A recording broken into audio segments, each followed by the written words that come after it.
Lively, topical, and unrehearsed. It's our weekly discussion program, Moral Side of the News. We're glad you're alongside. I'm John Blim with the WHAS Crusade for Children. With me, as always, is a distinguished panel. Reverend Sally McClain, retired Christian Church Disciples of Christ. Rabbi Gaylia Rooks, the Temple. Reverend Jason Crosby, Crescent Hill Baptist Church. And Father Tony Smith, Archdiocese of Louisville. Our first topic, school choice was in the headlines recently, prompting lively debate. Now a 6-month investigation by the Courier Journal into a Jefferson County Public Schools student assignment plan is prompting another debate. The investigation examined Louisville's magnet schools and programs, more than 60 in all and available at every grade level. The CJ's findings, available in a podcast for those of you who listen to podcasts, implies that instead of alleviating it, the student assignment plan in many ways intensified the city's divide over race and income. So turning to our panel on moral side of the news, this is a complicated topic. Who'd like to get us started? This is a difficult issue. But the bottom line is, in my opinion, regardless of whether magnet schools always and necessarily do what you are referring to in terms of discriminating against students of color, students of lower income, students with special needs. I would say in Louisville, without doubt, it does in Jefferson County. And I think that there are places across the nation where they have done a better job of this. And my understanding is that Superintendent Marty Polio is preparing to present to the JCPS school board a radical new proposal to address these issues in our community that I think he is implying is a little controversial because he isn't even sure he has the backing to help this go through.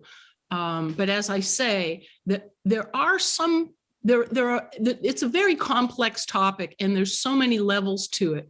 One level is simply when you skim the cream of the crop off the top of students and parents, families, with greater commitment to education, greater skills, greater educational background, if we're talking about high schools and even middle schools.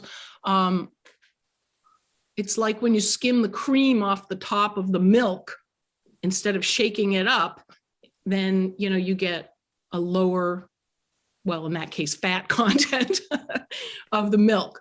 But there are ways to make that work for all the schools, and there are ways to make that discriminatory and keeping people down and preventing the raising up of all our children and treating them all with equal opportunities, equal support and help to do the most important thing we can do for our children and our future. And that is to give them a quality education and every opportunity that we can. I would agree with you, Gaylia. It's a sticky wicket. I'm in my mid-70s or so, and every scenario that's been presented over the years of my experience, the question of fairness and justice, there's always going to be someone who decides they're left out. And trying to come up with a plan, I'm glad to hear that our leadership is coming up with a plan to present, because in our tradition, we say we never denounce anything unless you first have something to announce and the goodness that completes it. But even the announcements made in the past, there's always someone who's going to say, well, what about me and my child? And is it, as you said, I agree with you, Gaylia, and since there's ways of looking at it. If you have someone who really is high caliber, and what do you want to do? Keep them in a low established grade school or middle school or high school, or do you want them to succeed and to advance? Is it You say checking up the milk and all that stuff. Okay, fine. But then that person loses out to the opportunities that may be present in life, whereas those who are less capable, if you want them to advance to the top, how can they advance to the top if the capability is not there? And then you fall back in, well, the school's not that good. All these yes, and no's. To me, it's what are you going to do about it? Is it within or without that you're trying to resolve the issue? Who decides? What are the standards, and who's qualified and who's not? Those are sticky wickets, and they basically appertain, I think, to human nature. And resolve it is going to be a wonderful, whoever resolves this issue should be elected not only the governor, but the president of the United States and the king of the world or something, king or queen of the world, if they can really resolve all this. But I mean, I'm not being pessimistic. I'm just trying to be, the realism has said we really need to work on this. So I have been reading Isabel Wilkerson's book called Caste, and how in the United States we do have a caste system. And for ages and ages since, people who have figured out how to give their children the advantage, whether it's through money or through influence. And I think that is something that creates that caste system in our culture. And we need to definitely work on it. We need to try and find other ways of intelligences for these children who have been disadvantaged, because they do have other intelligence skills, a lot of them. And so it depends on working through that system to find out how we can benefit the most students and not try and have anybody fall through the cracks. How difficult is that? Sally, thank you for that. I think that serves as a good segue to my 2 cents.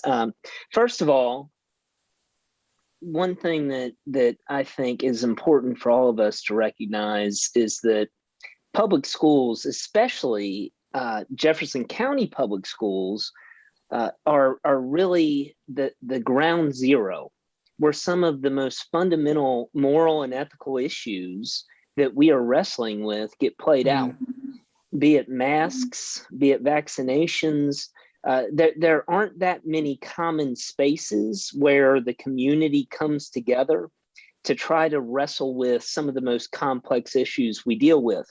So anybody who's in education, who's on the school board, our fellow moral side brethren, Corey Scholl, who serves on the school board, what is at stake is not just how do we educate kids to our best capability, but I mean it just is it is the common grounds where so many societal issues work themselves out. So a word of thanks to anybody who is wading in these complicated waters, as we've acknowledged. Right.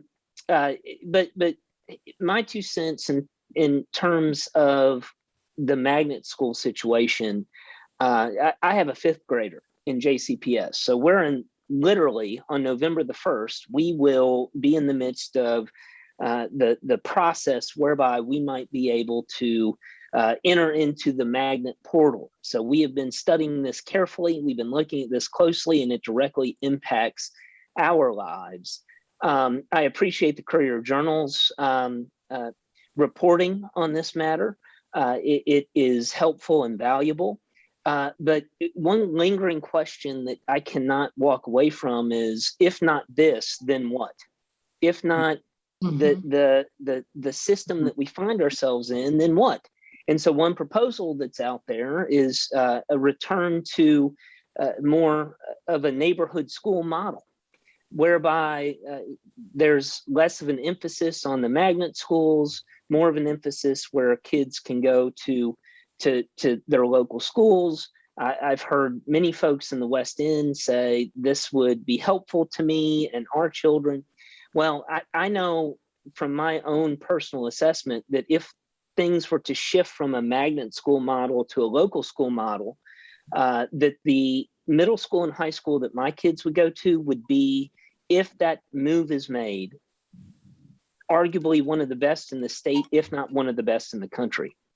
And that's because the way that our public schools function and the way that it works in Jefferson County is that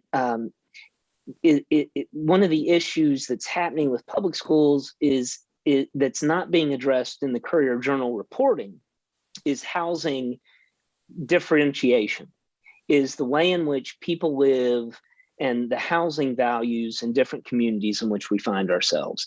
That is one of the primary, that is the underlying disease, and the symptom is what's happening in terms of our schools and where kids go to school.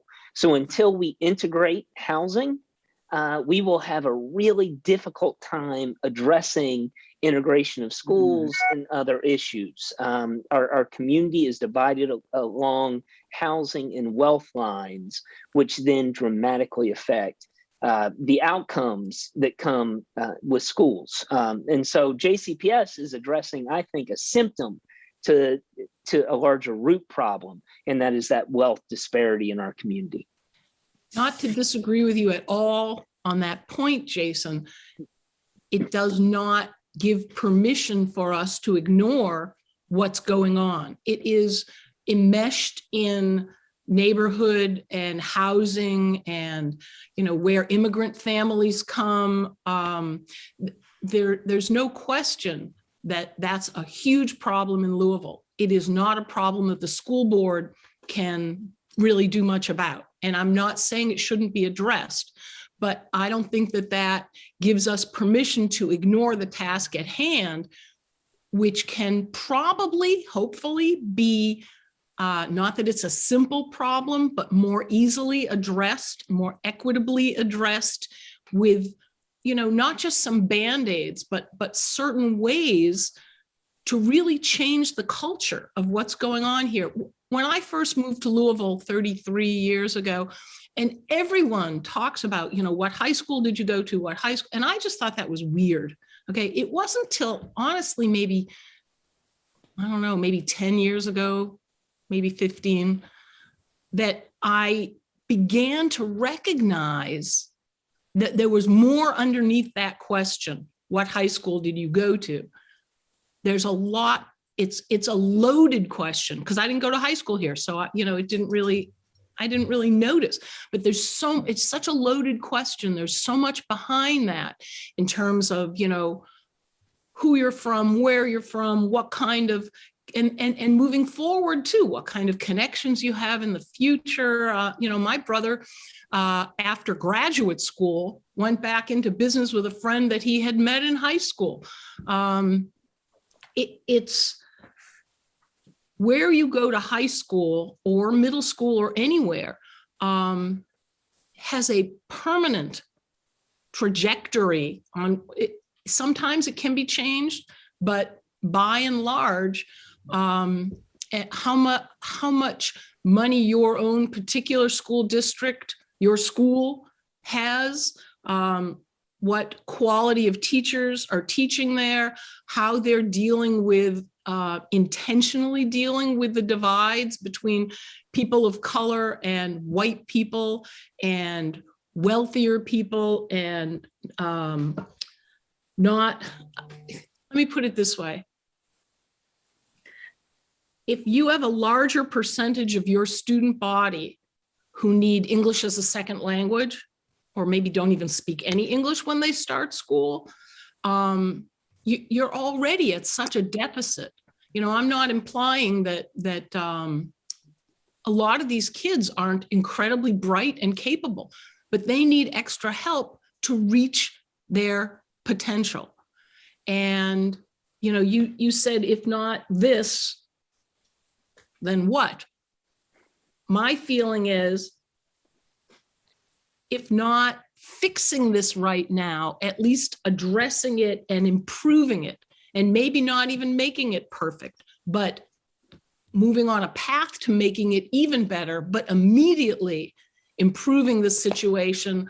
And some of that honestly could even be done financially. I mean, I think about the PTA that my kids, you know, in the public school elementary school and middle school that they went to, and the kinds of fundraisers and the kinds of, buying extra computers and all kinds of things that afforded them that other schools wouldn't even have. And, I say this all the time, there's not a lot of things that throwing money at it can help, but it couldn't hurt in this case. Yeah, I would concur that what is does not necessarily mean what it should be. But I would agree with you, Jason, in a sense. I think it's, we talk about racism, et cetera. I think it's not black, white. I think the color is green. It is money. I think wealth is the issue in regards to who gets what, when, where, and why. It's not just in the school system, it's in society in general and politics. Look at the whole thing in politics. But I concur with you again. Like you say, if not this, what then? But I would say, Gaylia, in a sense, I think we have to avoid generalities. We need to make a state for it. Well, how? Let's be specific. That's what the school board is going to have to tackle. In a sense, it's nice we could sit up and say all kinds of platitudes that we want world peace, we need everyone to love each other, et cetera. But how does one go about doing that in the modern society and age?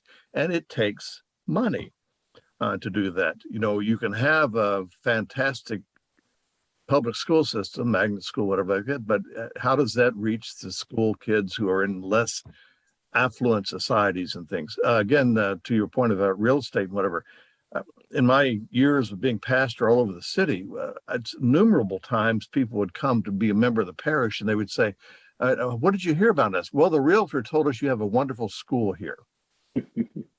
That's a selling point. And if you don't have a wonderful school there, then they go to another church or another school system, whatever. In our private school system, in the parochial school system, we have our own problems, by the way. But it's easier for us to kind of control that and say, well, do you live within the domiciles, we call it the region of the parish, et cetera? That gives an up, one up, as opposed to just hearing about what a good school. I'm at St. Patrick's now over in the Edgewood area. It's a fantastic school. Since the beginning of the year, we've had almost 100 new families join us. And we say, well, for the school. No. It's only about 20% of them have joined us for the school. But we do have a fantastic school here, but there's a lot of money in this area too, which other schools do not. So I think I agree with what we're said all over the board here, but I think this monetary stuff that's a key to me. Sorry. All right. We're about 18 minutes into our program, and I want to get on a couple of more topics. So let's move right along here. We expect to hear soon the detailed plans to vaccinate children against COVID-19. It's expected that the Pfizer shot will be authorized for kids ages 5 to 11 in the coming weeks. Meantime, booster shots are being offered to many Americans. Panel, are you ready for your booster? Did you get it? And what do you think about all these plans to vaccinate youngsters? Jason, I know you're intimately interested in this topic. I am. I'll be quick. Real quickly on the previous topic, I asked the question, if not this, then what? I will just quickly say money would make a huge difference if classroom sizes were smaller, regardless as to kids, where they go to school. I mean, if the ratio is 12 to 1 or 15 to 1 as opposed to 30 to 1, we can do that. We can do that as a community. My children, yes, in addition to going to JCPS public schools, I am anguishing. I am languishing. When will this happen? We have kept them out of certain activities through the fall, principally because we were hoping that this was coming. So I will get our kids vaccinated again, John, as soon as that opportunity comes available. And I really think that when this age group is able to be vaccinated, that will make a huge difference to our return to normalcy. Sally? Right. Part of what I'm hearing is that it's the younger children that's bringing the virus home to your age group. And so they are winding up in hospitals and ICU units that they never thought that they would be, because we thought that this was an elderly disease, and it's not. And when they're watching people in their 30s and 40s dying from COVID, and it could be changed because the younger children get their vaccines, then of course, if my children were young, they would be the first in line. So totally, I agree with you, Jason, and I hope more people agree to do that. My only comment would be that the kids also are part of this common good argument we use. And so if we're looking for the common good, we cannot keep the kiddos out of the equation when we're talking about vaccinations. That's all I was going to say. Right. And I mean, I've been praying that they would bring it down to the 5-year-old level. I was hoping that it would happen 2 weeks or enough so that most kids would be able to be vaccinated 2 weeks before trick-or-treating for Halloween. Now, my fervent prayer is that it'll come out really soon. So before everyone starts traveling for Thanksgiving, these kids will be immunized. I think it is so important. What was the school that is it in Florida? I shouldn't say that because I don't remember, but that if your child gets the COVID vaccine, they are not allowed to come to school for 30 days because they'll be shedding the virus. I mean, there's so much misinformation and disinformation out there. It's frightening. But yes, I've already spoken to my daughter about it. She says the first day it's eligible for her 2-year-old, he will be getting the vaccine. Of course, we're only talking about 5 and up now, but I think it's crucial. I think it's crucial for the well-being of the nation, crucial for the health of our children. And they need, missing a whole year of school was such a loss, social skills and educationally, and especially the kids who can't sit in front of a computer all day. And anyway, yeah, I'm waiting. Excellent. Let's end with a feel-good story on this edition of Moral Side of the News. This week, Honor Flight Bluegrass flew 15 World War II, 43 Korean, and 22 Vietnam veterans from Louisville to Washington, D.C. to visit national war memorials. My father was taken on one of those flights out of Chicago some years ago, and it meant a lot to him. So, panel, this is quite an honor. Let me start by saying that my husband belongs to the Sons of the American Revolution. And it's really interesting when they get off the honor flight and they walk through the airport that the Sons of the American Revolution are there in Revolutionary War uniforms. And so they're carrying the flags, and it's sort of like we're going back to our beginning, to our heritage of fighting for our freedom. I think that Colin Powell's statement that no soldier wants war, but that they're willing to go and fight to preserve our rights is just such a wonderful thing. And Tony, I know you have a story to tell. So you tell your story from Vietnam. Well, again, I'm in my 70s, so I was in the military during the Vietnam police action, whatever. But I'm glad to see that they're finally recognizing the benefit or the personal integrity of those who did serve this country, right, accept or reject the conflict. But I was sharing before we started videotaping that in the military coming home, even though I never went to the inland in Vietnam, I was in Washington, D.C. most of the time. I was called baby killer. I was spit on because I was in uniform, and it's just you were considered evil in persona if you were in the military in any way, shape, or form. So I'm glad to see these people from Vietnam, the folks, veterans from Vietnam, male and female, also World War II, being honored in the sense that we're recognizing that despite what conflict it might be, they are still our brothers and sisters and children, and we should appreciate their dedication to the country. Right. When I was at Fort Stewart, I met with a Vietnam vet who said, I served in Vietnam. I came home. I was fine. I got off the airplane in California. Somebody threw a brick and hit me in the head. And I have suffered ever since. I mean, when we don't recognize what these soldiers are doing and how they're fighting for us, shame on us. Well, I agree 100%. I think that the men and women who are willing to put on a uniform and go to foreign soil, hopefully for righteous causes, and I know that's debatable with different wars or police actions or whatever we have done. But I'd like to think that using World War II as an example, our World War II vets, Hitler was trying to take over the world, literally, with our allies in England. it made all the difference in the world. And I have nothing but respect for the women and men who are willing to serve us and our country in the pursuit of freedom. Well, and I just add that if I'm not mistaken, this is the only honor flight that is taking place this year. So to relate that back to our previous topic, the reason that one, it's limited, but yet two, it can take place is because of collective communal value and energy that's been put into vaccinations and trying to tame COVID, et cetera. There wasn't an honor flight at all last year. Correct. Right. Thank you, Gaylia.